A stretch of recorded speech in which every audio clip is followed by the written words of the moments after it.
My parents showed up with a real estate agent to transfer my house to my brother because he's having a baby. Hi everyone. Today's story will blow your mind, but really quick, if you enjoy this content, hit that subscribe button. Channel's been a bit quiet lately, and your support keeps it all going. Let's jump in. Original post. I, 30M, need someone to tell me I'm not losing my mind here. I'm sitting in my home office, staring at my computer screen, trying to process what just happened at Sunday dinner with my parents, 58M, 56F, and my brother Michael, 32M, and his pregnant wife Jennifer, 29F. Some background. I work as a software engineer and bought my house 2 years ago after saving aggressively since college. It's a modest 3-bedroom place in a decent neighborhood, nothing fancy, but it's mine. I converted 1 bedroom into an office since I work from home 3 days a week, and the third is a guest room that doubles as storage. Michael works in retail management and Jennifer is a part-time receptionist. They've been renting a 1-bedroom apartment since they got married 18 months ago. Jennifer is now 5 months pregnant with their first child. So we're all sitting around my parents' dining table, making small talk about work and the weather, when my mother Patricia casually mentions, "We've been thinking about the housing situation." I assumed she meant Michael and Jennifer looking for a bigger place. I was wrong. It's really quite simple when you look at it objectively, my father Robert said, cutting his pot roast with the same measured precision he used for everything. You have 3 bedrooms for 1 person. Michael and Jennifer will soon have 3 people in 1 bedroom. The math doesn't work. I laughed, thinking he was making some weird joke about housing economics. Yeah, the rental market is brutal right now, I said, trying to be sympathetic. My mother set down her fork. No, James, you're not understanding. Your brother needs a house. You have a house. The solution is obvious. The room went quiet. I looked around the table, waiting for someone to laugh, to indicate this was some elaborate prank. Michael was studying his plate. Jennifer was rubbing her belly with this small, satisfied smile. My parents looked at me with the same expression they'd worn when explaining why I needed to share my Halloween candy with Michael when we were kids. You're joking, I said. Why would we joke about something this straightforward? My father asked. Growing families need appropriate space. Single people need less space. You could easily move into a 1-bedroom apartment, maybe even take over Michael's lease. It's a simple swap that benefits everyone. Benefits everyone? I set down my water glass harder than intended. How does me giving away my house benefit me? You'd have less maintenance, my mother said, as if this was a selling point. Less cleaning, lower utilities. And you'd be helping your brother provide a stable environment for your future nephew. Jennifer finally spoke up. We've actually driven by your place a few times. The nursery would be perfect in that front bedroom with all the natural light. My head was spinning. You've been planning this? This isn't a spur-of-the-moment suggestion. We've been discussing it for about a month, my father said. We wanted to wait until we had all the logistics figured out before bringing it to you. Logistics, I repeated. The logistics of stealing my house. That's an emotional and inaccurate term, my mother said with a slight frown. We're talking about resource optimization within the family unit. You're thinking about this selfishly instead of rationally. I stood up from the table. Thinking selfishly? About the house I bought with my own money. The mortgage I pay every month. Sit down, James, my father said in that tone that used to make me comply instantly. But I'm not 10 anymore. The house could be transferred to Michael and Jennifer, he continued as if I hadn't stood up. They'd take over the mortgage payments, of course. You're not losing money, just relocating to a more size-appropriate space. They can't afford my mortgage, I said flatly. That's why they're still in an apartment. We would help with the difference initially, my mother said. Consider it an advance on their inheritance. It all equals out. An advance on their inheritance. Money that should theoretically be split between Michael and me, being used to buy my house out from under me. This is insane, I said. You can't seriously expect me to hand over my house because Michael decided to have a baby. Jennifer's eyes went wide with practiced hurt. Decided to have a baby? This is our child, your nephew, we're talking about. And it's my house we're talking about, I shot back. Michael finally looked up. Come on, James. You know this makes sense. You're 1 person rattling around in 3 bedrooms. We're about to be 3 people crammed into 1. The math is simple. The math. They kept coming back to the math like this was some equation where X equals me being homeless and Y equals them getting everything. You know what else is simple math? I asked. 1 person working a good job for 8 years, saving $60,000 for a down payment, and buying a house equals that person keeping their house. You're being dramatic, my mother said with a dismissive wave. No one's suggesting you be homeless. Michael's apartment is actually quite nice. I've seen it. Then they can stay there, I said. With a baby. Jennifer's voice pitched higher. Where would we put a crib? A changing table? James, I thought you'd want to be a good uncle. Being a good uncle doesn't mean giving you my house, I said. My father stood up slowly, the way he did when he was about to deliver what he considered profound wisdom. James, successful families share resources based on need. From each according to their ability, to each according to their need. You have the ability to help. They have the need. The moral path is clear. Did you just quote Marx at me to justify stealing my house? No one is stealing anything, he said calmly. We're having a rational discussion about resource allocation. Your emotional response is clouding your judgment. I grabbed my jacket. My emotional response to keeping my own property? How irrational of me. As I headed for the door, my mother called after me. James, we'll give you time to think about this logically. But Jennifer is due in 4 months. Decisions need to be made. I left without another word. Now I'm sitting here, wondering if I'm the crazy one. Is it really selfish to want to keep the house I bought? Am I the villain in this story for not immediately offering up my home to my brother's growing family? The thing that gets me is how clinical they are about it. Like this isn't my home we're talking about, just some asset to be redistributed according to their personal philosophy of need. There's no acknowledgement of what I worked for, what I sacrificed to get here. Just the math. Am I missing something here? Update 1, 3 days later. I thought I'd have more time to process this, maybe have a calm conversation with my parents about boundaries. I was wrong.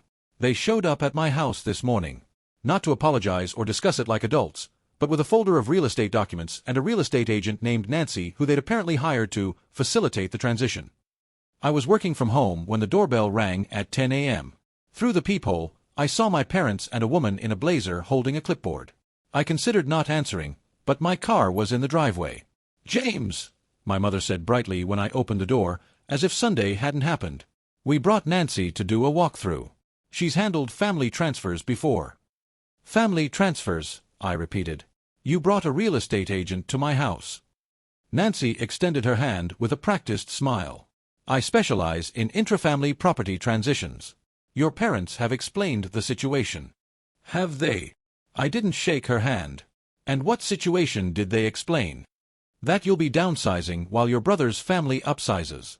It's actually quite common in families with strong support systems. I'm not downsizing. I'm not doing anything. This is my house. My father stepped forward. James, let's discuss this inside rather than on your doorstep. Against my better judgment, I let them in. Nancy immediately started taking notes, measuring the foyer with her eyes. Great natural light, she murmured. Jennifer mentioned that was a priority. Jennifer has been discussing priorities for my house? I asked. Well, it's important to understand the space before the transfer, Nancy said, like this was already a done deal. We moved to the living room, where Nancy continued her assessment while my parents sat on my couch as if this was a normal visit. I had Nancy draw up some preliminary paperwork, my father said, pulling documents from the folder. A simple quitclaim deed transfer. Very straightforward. I didn't take the papers he held out. Are you seriously trying to get me to sign over my house? We're trying to find a solution that works for everyone, my mother said. Nancy has found 3 one-bedroom apartments in your price range. One is actually in Michael's building, so the transition would be seamless. The transition, I said slowly, from my house to my brother's apartment. Rational people would see this make sense, my father said, his tone suggesting I was not being rational. You're a single man with no immediate plans for a family. Michael has a family arriving in 4 months. The need differential is objective. Nancy had wandered into the kitchen and was taking photos. Do these appliances stay with the property? She called out. Nothing stays with anything because there's no transfer happening, I said loudly. She looked at my parents with concern. You said he was on board with this. He will be, my mother said confidently. James just needs time to process. He's always been slow to accept change. Slow to accept change? You mean slow to accept theft? There's that emotional language again, my father said with disapproval. No one is stealing from you. Michael would assume the mortgage. You'd take over his lease. Everyone maintains their financial obligations. Except Michael can't afford my mortgage, I pointed out again. The family helps family, he said simply.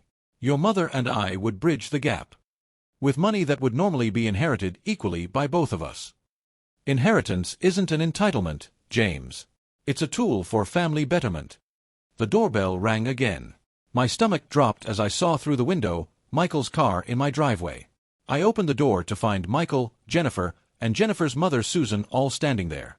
Jennifer was holding fabric swatches. Perfect timing, my mother called out. Nancy's just finishing the initial assessment. They filed into my house like they owned it. Jennifer immediately walked to the front bedroom, my office, with her mother. This would be the nursery, she said, holding paint samples against the wall. I'm thinking a soft green. Gender neutral but calming. That's my office, I said. She turned to me with this sympathetic smile that didn't reach her eyes. I know this is hard for you, James. But imagine your nephew taking his first steps right here. Doesn't that make you happy? What would make me happy is people respecting my property rights. Susan shook her head. Young people today are so materialistic. When I was your age, family came first. Family doesn't demand houses from each other, I said. No one's demanding, Michael said, joining his wife. We're just being practical. You could work from anywhere with your laptop. A baby needs stable space. Nancy had apparently finished her tour and approached with her tablet. The property would transfer quite well. The second bedroom could be a playroom as the child grows, and the third could be Jennifer's craft room. Jennifer's craft room? I turned to stare at my sister-in-law. You're already planning a craft room in my house? She rubbed her belly again. I was starting to realize she did this whenever she wanted to emphasize her pregnancy. Well, I'll need somewhere quiet to decompress. New mothers need self-care space. Then get a 2-bedroom apartment, I suggested. Apartments aren't suitable for raising children, my mother interjected. Children need yards, gardens, stable neighborhoods. You know this, James. I know that people usually buy those things themselves, I said. My father pulled out his phone and showed me a listing. This is the 1-bedroom we think would work best for you. It's actually closer to your office for the days you go in. Your commute would improve. They'd found me an apartment. They'd actually gone apartment hunting for me while planning to take my house. I want everyone out, I said quietly. James my mother started. Out. I shouted. This is still my house. Get out. All of you. Nancy quickly gathered her things, murmuring about needing to review some details anyway. My parents stood slowly, my father shaking his head. This emotional response is exactly why we needed to approach this logically, he said. You're not thinking clearly. I'm thinking clearly enough to know you're trying to steal my house and call it charity, I said. Jennifer had tears in her eyes now. Convenient. I can't believe you hate your nephew this much already. I don't hate a baby that isn't even born yet, I said. I just don't think his existence entitles you to my property. Michael put his arm around her. Come on, Jen. He needs time to realize what kind of person he wants to be. As they filed out, my mother turned at the door. The offer for the apartment is good until Friday. After that, the rent goes up. I'd hate for you to miss out because of pride. After they left, I called a locksmith to change my locks. Then I called a lawyer. I can't believe this is happening. They're so convinced of their own righteousness that they brought a real estate agent to my house. Jennifer is picking out paint colors for rooms I use every day. And somehow, I'm the villain for saying no. The worst part? They're not even angry. They're disappointed, like I'm a child refusing to share a toy rather than an adult refusing to give away his largest asset.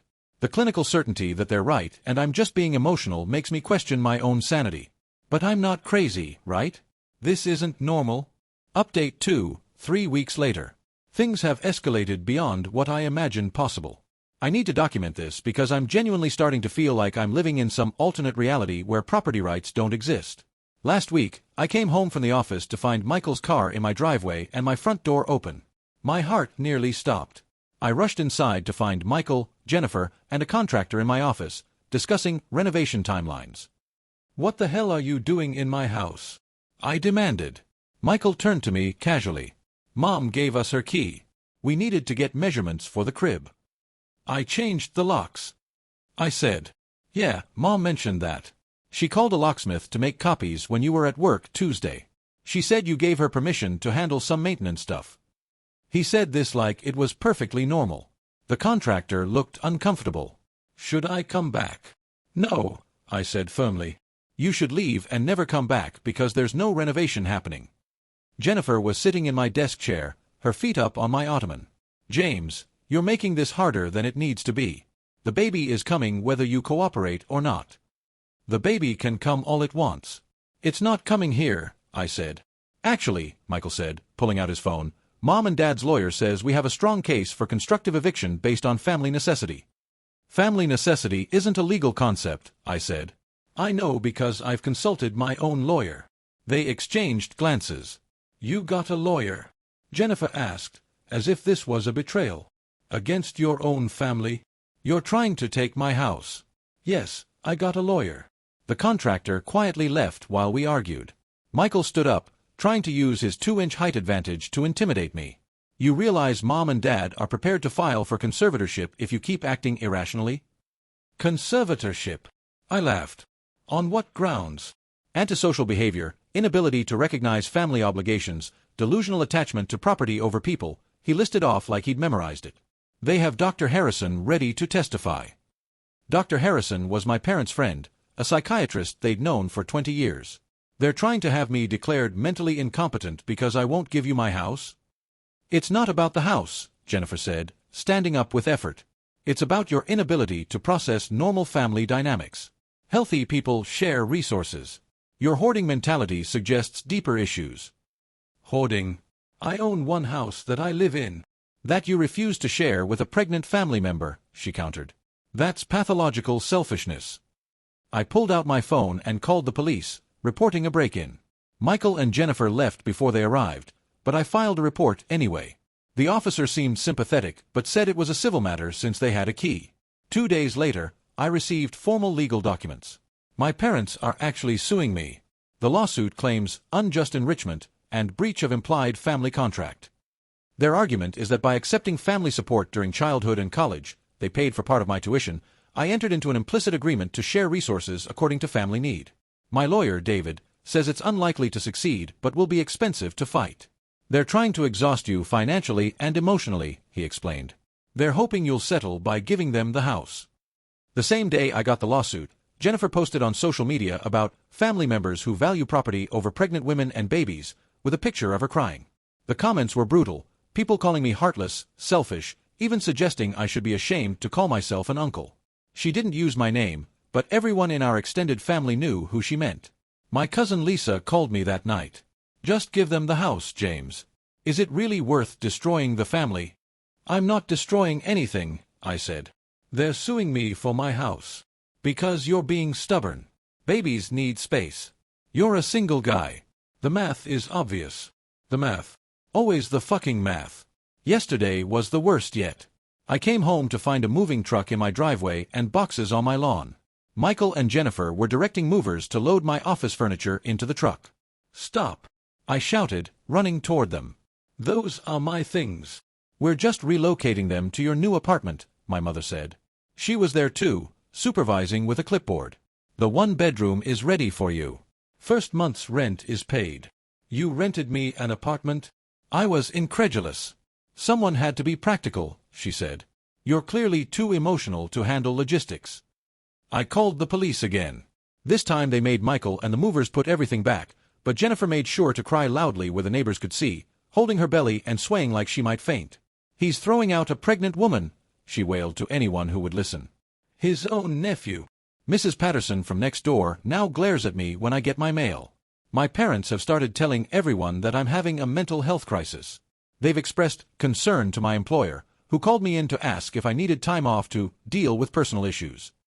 They've told our extended family that they're worried about my inability to form normal attachments and my materialistic obsessions. The thing that kills me is how calm they all are. They deliver these insane statements with the same energy someone would use to discuss the weather. Of course James should give up his house for a baby is spoken with the same certainty as, of course the sun rises in the east. Michael texted me last night, this could all stop if you just act like a normal person. The baby's needs override your wants. That's basic human decency. Basic human decency. They're trying to steal my house through legal harassment and social manipulation, but I'm the one lacking basic human decency. My lawyer says I have a strong case, but lawsuits take time and money. My parents know this. They're betting I'll break before we get to court. I'm not breaking. But I'm tired. So fucking tired of being painted as the villain for wanting to keep what I worked for. Final update, 2 months later. I'm writing this from a hotel room because I no longer have a house. Not because I gave in, but because the situation became literally unlivable. A month ago, while I was at work, Michael and Jennifer moved into my house. Just moved in. Changed the locks, moved their furniture in, and claimed residency. When I came home, my key didn't work, and Jennifer answered the door in a bathrobe. "You can't do this," I said, trying to remain calm despite my racing heart. "We already have," she said, rubbing her now 8 months pregnant belly. "The baby's needs override your wants. You've had months to accept this." I called the police immediately. When they arrived, Michael produced a lease agreement, allegedly signed by me, giving them tenancy rights. It was completely forged, but it was enough to make the police treat it as a civil matter. "You'll need to go through eviction proceedings," the officer told me. "This is a landlord-tenant dispute now." "I'm not their landlord. They broke into my house." I protested. "Sir, they have a lease and have established residency. You'll need to handle this in court." My lawyer filed emergency injunctions, but the court date was set for 3 weeks out. In the meantime, I was effectively homeless. My parents offered to let me stay with them if I apologized for my selfishness, which I declined. During those 3 weeks, they destroyed my house. Not obviously, nothing that would be considered criminal damage. But Jennifer painted my office that calming green she wanted. Michael ripped out my carefully maintained garden to put in a playground set for a baby that wasn't even born yet. They threw out my furniture and replaced it with theirs. When I drove by to document the damage, I found my belongings in a storage unit they'd rented for me. Half my things were missing or damaged. My work computer was somehow water damaged. My important documents were accidentally shredded. The court hearing was a circus. My parents had indeed gotten Dr. Harrison to submit a statement about my concerning behavior patterns and inability to recognize family bonds. They'd gathered statements from neighbors about me evicting a pregnant woman. Jennifer showed up in a wheelchair she didn't need, looking pale and fragile. Their lawyer argued that I had verbally agreed to the transfer months ago and was now reneging out of spite. They produced witnesses, family friends who swore they'd heard me agree to give Michael the house at that first dinner. Complete lies, but convincing ones. My lawyer fought hard, but the judge ruled that while the lease was questionable, establishing who had the right to the property would require a full trial. In the meantime, since Jennifer was about to give birth, she could remain in the house for humanitarian reasons. I was ordered to continue paying the mortgage while they lived there. "Your Honor, that's my house," I said, standing up despite my lawyer's attempt to stop me. The judge looked at me coldly. "Mr. Thompson, your lack of compassion for a pregnant family member is noted. Any further outbursts will be considered contempt." After the hearing, my father approached me outside the courthouse. "This could all end if you just sign the transfer papers. We'll drop the conservatorship petition, pay off the mortgage, and you can move on with your life." "Move on with my life? You've destroyed my life," I said. "We've tried to help you become a better person," he said with that same maddening calm. "People who refuse to help family are just being selfish. You've chosen property over people. That's on you." 2 weeks ago, Jennifer gave birth. They announced it on social media with photos from their house, my house, with the baby in the nursery that used to be my office. The post got hundreds of likes and comments about what wonderful parents they were and how blessed the baby was to have such a loving home. Last week, my final attempt at an injunction was denied. The judge said that with a newborn in the house, it would be unconscionable to force them to relocate. My lawyer says we can keep fighting, but it could take years and cost more than the house is worth. Yesterday, I got a letter from my parents' lawyer. They're offering to settle. I sign over the house, they drop all legal action, and they'll give me $10,000 for relocation expenses. $10,000 for a house I put $60,000 down on and have been paying for 2 years. The letter includes a line that made my blood run cold. "This offer expires in 48 hours. After that, we'll proceed with the conservatorship petition. Dr. Harrison has identified additional concerning behaviors that suggest immediate intervention may be necessary. They're threatening to have me committed if I don't give them my house. My lawyer says the conservatorship probably won't succeed, but the fight would be expensive and traumatic. My employer has already suggested I take a leave of absence due to the family situation. My reputation is destroyed. I'm living in a hotel that's costing me a fortune while still paying the mortgage on a house I can't enter. I'm going to sign the papers. Not because they're right. Not because I believe their twisted logic about family and need and sharing. But because they've broken me. The clinical certainty with which they've destroyed my life, always maintaining that they're the reasonable ones, that I'm the selfish one, that the baby's needs override your wants, it's wore me down to nothing. They won. They stole my house and convinced everyone, maybe even themselves, that I'm the villain for trying to keep it. I don't know what I'm going to do next. Move to another city, maybe. Somewhere where nobody knows me as the uncle who tried to make a pregnant woman homeless, the son who valued property over family, the brother who refused to help a baby. The last text from Michael read, "Thanks for finally being reasonable. The baby loves his nursery. You should come visit your nephew sometime, if you can get over yourself." Get over myself. They took everything from me, my house, my reputation, my family relationships, my sense of reality, and I need to get over myself. I keep thinking about that first dinner, how they presented it all as simple math. 3 people need more space than 1 person. Such clean, logical math. They never calculated what it would cost me, because in their equation, I don't matter.